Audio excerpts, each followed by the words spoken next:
Assalamualaikum warahmatullahi wabarakatuh. Saya Siti Sarah Zakaria bernombor matrik A200991.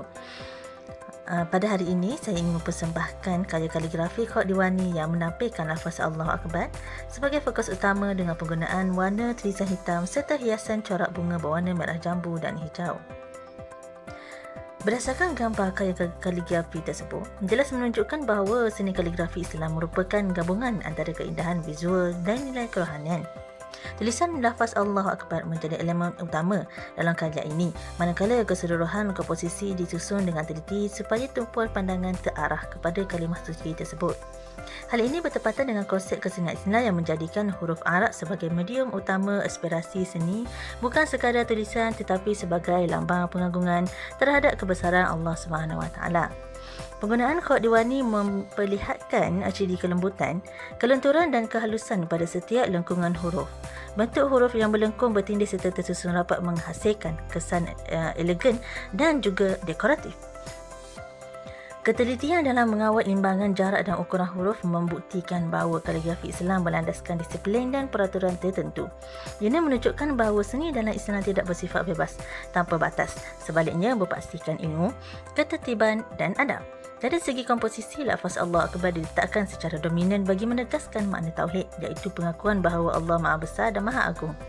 Penegasan ini membuktikan bahawa kaligrafi Islam berfungsi sebagai medium dakwah dan peringatan rohani. Melalui bentuk tulisan, mesej akidah dapat disampaikan secara halus namun berkesan kepada para penonton. Selain itu, penggunaan warna hitam pada tulisan memberikan kesan tegas, jelas dan berwibawa, sekaligus melambangkan kekuatan serta keagungan lafaz tersebut.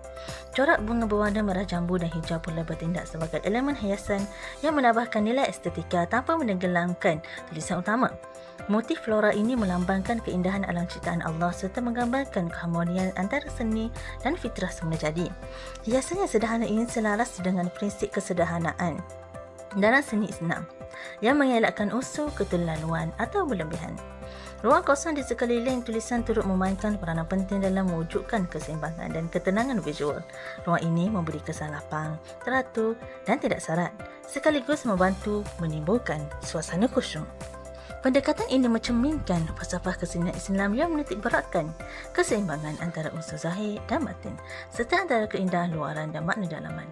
Secara keseluruhannya, karya kaligrafi ini jelas menggambarkan falsafah kesenian Islam yang berteraskan tauhid, kesederhanaan, keharmonian dan pengabdian kepada Allah.